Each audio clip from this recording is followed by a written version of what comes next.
In December 1811, the City of London descended into a panic unlike anything it had experienced before. Two families had been murdered in their homes. Not one, two. 11 days apart, in the same neighbourhood, with the same ferocity. 7 people in total. A husband, a wife, a baby, a servant, a pub landlord, his wife, and their barmaid, all killed in their own homes, at night, without witnesses, without warning. The city was so terrified that hardware shops sold out of locks and bolts within days. People barricaded their doors. Watchmen were posted on streets. Members of Parliament demanded answers. A suspect was arrested. He died in prison before trial. He was buried at a crossroads with a stake through his heart, the traditional burial for a suicide, and the city told itself the matter was closed. But here is what the city did not want to examine. The evidence against that suspect was almost entirely circumstantial, and the murders have never been officially solved. This is Crime Archive. Tonight we are opening the file on the Ratcliffe Highway murders. To understand this case, you need to understand the Ratcliffe Highway. In 1811, the highway, now known as simply the Highway in East London, was one of the most densely populated and economically active streets in the city. It ran through Wapping and Shadwell, close to the Thames docks.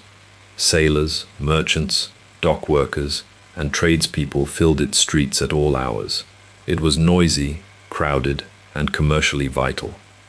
It was also a neighbourhood where people knew each other, where the rhythms of daily life were visible and familiar, where a stranger on the street at night would have been noticed, which makes what happened there in December 1811 all the more inexplicable. The night of December 7th, 1811. Timothy Marr was a 24-year-old linen draper who had recently opened a shop at 29 Ratcliffe Highway. He lived above the shop with his wife Celia, their 3-month-old baby Timothy, and a shop apprentice named James Gowan. Late that evening, Marr sent his servant, a young woman named Margaret Jewell, out to buy oysters for supper. She was also asked to pay a bill at the baker's shop nearby. The baker's was closed. She couldn't find oysters. She was away from the house for approximately 20 minutes. When she returned, she knocked on the door. No answer. She knocked again and again. A neighbor heard her knocking and raised the alarm. A night watchman was called. When they finally gained entry to the house, they found Timothy Marr dead in the shop, James Gowan dead nearby, Celia Marr dead further inside, and in the crib upstairs, the 3-month-old baby, also dead. 4 people, 20 minutes, no witnesses, no sound heard by any of the neighboring houses. The examining surgeon made an observation that immediately separated these murders from ordinary violent crime. The victims had not been killed in a frenzied attack. They had been killed with controlled, deliberate force, each one struck with what appeared to be a heavy iron maul, a type of shipwright's hammer. The shop had not been ransacked in panic. Items of value remained. The killer, or killers, had been calm enough after 4 murders to leave the house without drawing attention from a crowded street outside. Whoever did this had not panicked. They had simply finished and walked away. 11 days later, December 19th, 1811, the King's Arms public house on New Gravel Lane, less than half a mile from the Marr house. John Williamson was the landlord. His wife Elizabeth and their barmaid Bridget Anna Harrington lived and worked there with him. His teenage granddaughter was also in the house that night.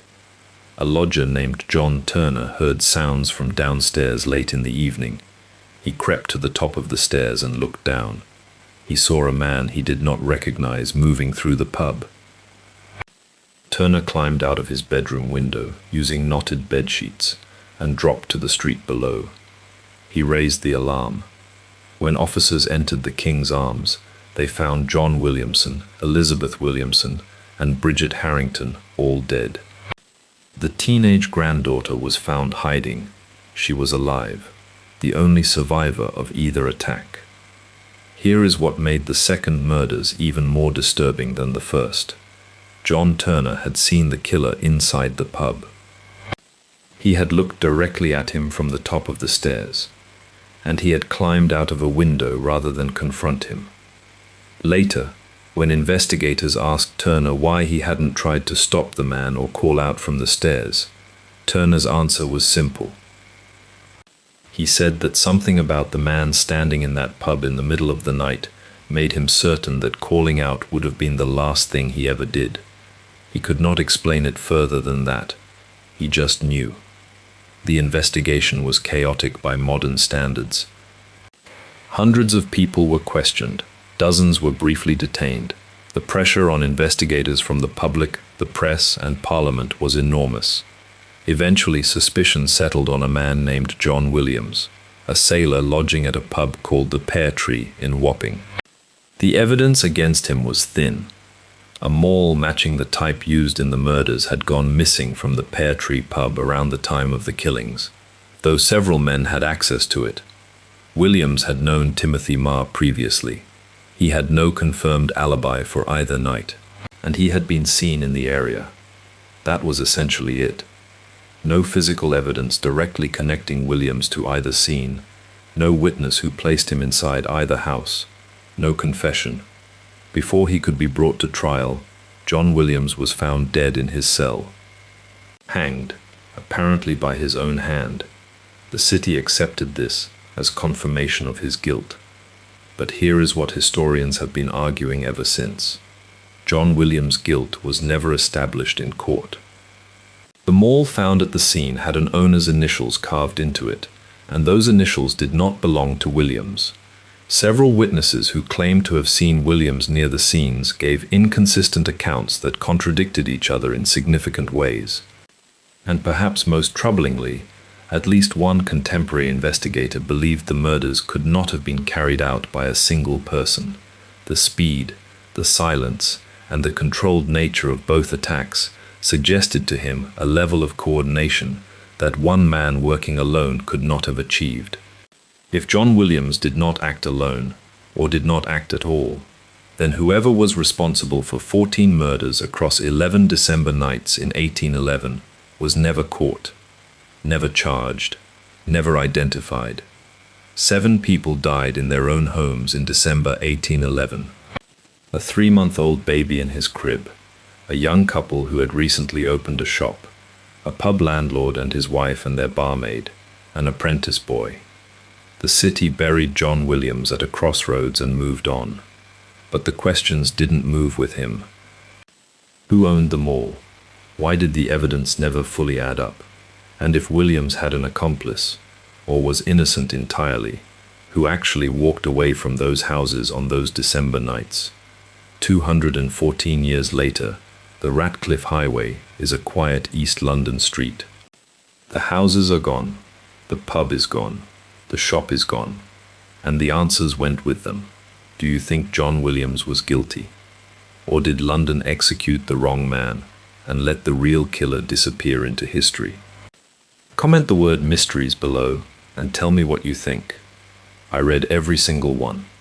And if cases like this pull you in, cold, unresolved, and darker than the official story, subscribe to Crime Archive, because we are only just getting started. Crime Archive. Some files never close.